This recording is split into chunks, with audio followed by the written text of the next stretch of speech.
12 championship. The victory formation will come out here. What can you say? 7 Big 12 championships in the last 11 years. And remember, the Big 12 is not one of those laid-back conferences. Over the decade, you've seen teams like Texas, early part of the 2000s, Kansas State. Nebraska's had their years of brilliance. Colorado early in the 2000s. They were spectacular, and now we've seen the emergence of Oklahoma State. Don't forget about Texas A&M, and Texas Tech has some pretty good competitive teams as well. And then Missouri came around just a few years ago. For the Sooners to win 7 Big 12 championships in an 11-year stretch, to never go back-to-back seasons since 2000 without a conference championship, that is mind-blowing. And for Bob Stoops and that staff, a big congratulations. And to do it against a rival like Nebraska, and this their final game as a Big 12 member, makes it even more special. From Arlington, Texas, on Saturday night, the Sooners, with their biggest come-from-behind victory in 29 years, defeat Nebraska 23-20 and win the Big 12, and will play in the Fiesta Bowl. We'll talk more about the Fiesta Bowl near the end of our broadcast, but if you didn't get a chance to watch the ball game, yes, OU did win, but in the beginning, it didn't look anything remotely close to a Sooner win. In fact, the Sooners at one point early in the second quarter trailing 17-0, and at that point, if you're like a lot of Sooner fans, you know, you're pretty down on yourself, and you're thinking 10-3 season is not bad. For Nebraska, it was only fitting that they would win the Big 12 in this their last game before going to the Big 10. It was just destiny after what happened to Nebraska last year to Texas on the final play of the game. Maybe it was just fitting that the Huskers were meant to win this thing. Down 17-0 the Sooners were early in the second quarter, not much going their way. All the momentum was on Big Red's side. But what do you know? The Sooners, 80-yard drive, the big touchdown pass, 50 yards plus from Landry Jones to Kenny Stills, who, by the way, had tremendous coverage on him, had 2 guys right there with him. And even though the ball was a little bit underthrown, Stills still hauled it in. The true freshman who had drops here, drops there, drops everywhere last week against Oklahoma State, came back with a big game, and that got Oklahoma's offense going. I thought that play and I thought the following drive were the turning points of this game. Nebraska came right back, drove it downfield on a 4th-and-1 play in Sooner territory. Martinez on a pass play. Big first down for Nebraska. Quentin Carter, thankfully, was able to hold on to the receiver. If not, it would have been 24-7. And then 3 plays later, Martinez, in what I thought might have been the ultimate turning point of the game with the Huskers leading 17-7, makes a big mistake, rolling out of the pocket, rolling to his left, rolling to his right, throws across his body where Travis Lewis picked up the pass in the end zone, and the Sooners avoid major trouble, keeping the score at 17-7. By the way, in the first half, the Sooners' first 6 drives, okay, no particular order: punt, turnover on downs, punt, turnover on downs, interception. Can I see why maybe Sooner fans were a little down at that point in the game? But then the next 3 drives, touchdown, field goal, and touchdown. The Sooners took it from their own 20, got deep in the Nebraska territory. The drive stalled. Stevens got a field goal, made it 17-10 Huskers. And then Halou Jr., Nebraska's big-time running back who had that big touchdown run earlier in the game, fumbles and recovered by Travis Lewis. And Oklahoma, short time later, would take advantage of the short field and score a touchdown right before half. And even though Nebraska got a field goal with a few seconds left to go before halftime, and Nebraska led 20-17, the Sooners entered the locker room at the half with a lot of confidence that despite as bad as things early looked, down 17-0, that they could still win this ball game. And to me, the story of this game was the Oklahoma defense. And I will highlight the 4 keys to this ball game right now. Key number 1, which we talked about on the weekly matchup show, and that is contain Nebraska's rushing offense. A- for Oklahoma. We said it earlier. We said that if Oklahoma can contain Nebraska to about 150 yards rushing, they'd have a pretty good chance of winning this game. We knew that Nebraska has a much more difficult time winning when they have to be predicated upon passing. Nebraska in this game, 145 yards rushing in the second half, hardly any yards on the ground, and they only averaged 3 yards per carry. Job well done by the Sooners. Jonathan Nelson led the way, coming back from that injury last week in which he got hurt the first quarter, head injury, didn't come back. In this game, led all tacklers for the Sooners with 11. Ronnell Lewis, my goodness, he's just getting better and better all the time. Both he and Quentin Carter had 7 tackles, and then Austin Box coming away with a half dozen.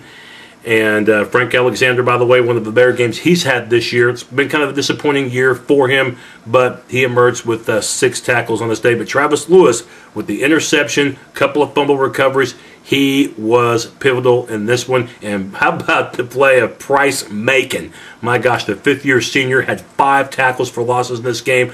They really put the clamps down on Nebraska in the second half, that potent ground game. They kept Halou Jr. In check despite that big run. By the way, Halou Jr. for Nebraska had less than 100 yards rushing. And I know Taylor Martinez was not 100%, but still well enough to play. Not much of a factor in this particular game. He was harassed throughout the night. So A- to the Oklahoma defense. Key number 2 in this game. Don't repeat 2009 Oklahoma, meaning can't have another 5-interception game. I'm going to go B in this situation because the Sooners, Landry Jones, had just 1 interception that was on a tip pass the second half. And remember what I said earlier this week? I said, Landry, you're under pressure. If you have to throw the ball away, even worst case scenario, have to take a sack, it beats the alternative of throwing an interception. In the second half, he made really good decisions. Landry Jones, yes, he wasn't all Big 12 this season. That went to Brandon Wheaton and also to Robert Griffin of Baylor. But you know what? Landry Jones joins that proud club of Bob Stoops quarterbacks who have won a Big 12 championship. So to Paul Thompson, to Sam Bradford, to Nate Hibble, to Jason White, and to Josh Heupel, make a space because you've got company. Landry Jones is now a Big 12 winning quarterback. He was not spectacular tonight, but he played well enough, and in the second half stayed away from major mistakes. Key number 3, Jimmy Stevens, do it again. I'm going to go C+. He made 3 or 4 field goals. By the way, Jimmy Stevens, as much as Sooner fans like myself like to be critical of him, and for good reason. I'm only critical of players if they deserve it, and at times Stevens has deserved it. He has not missed an extra point this year. He was 3 of 4 tonight. All 4 of his field goal attempts were short ones. He did miss a field goal of about 28 yards. You're thinking at that point, oh boy, that's going to really hurt him. But you know what? He came back to make his next 2. So at least Stevens battled back. And 23-20, Oklahoma wins it. The Sooners needed points any way they can get them in a low-scoring second half. And Jimmy Stevens' foot delivers. He accounted for 11 of Oklahoma's 23 points. And number 4, really the only true downer note of the night for the Sooners, third down conversions where they were so efficient last week against the Cowboys. On this night against the Huskers, I'm going to go F because they only converted 1 third down. OU entered this game leading the Big 12 in third down conversions. Nebraska, by the way, was number 1 in fewer amount of third down conversions attempted, and Nebraska in the end won this battle.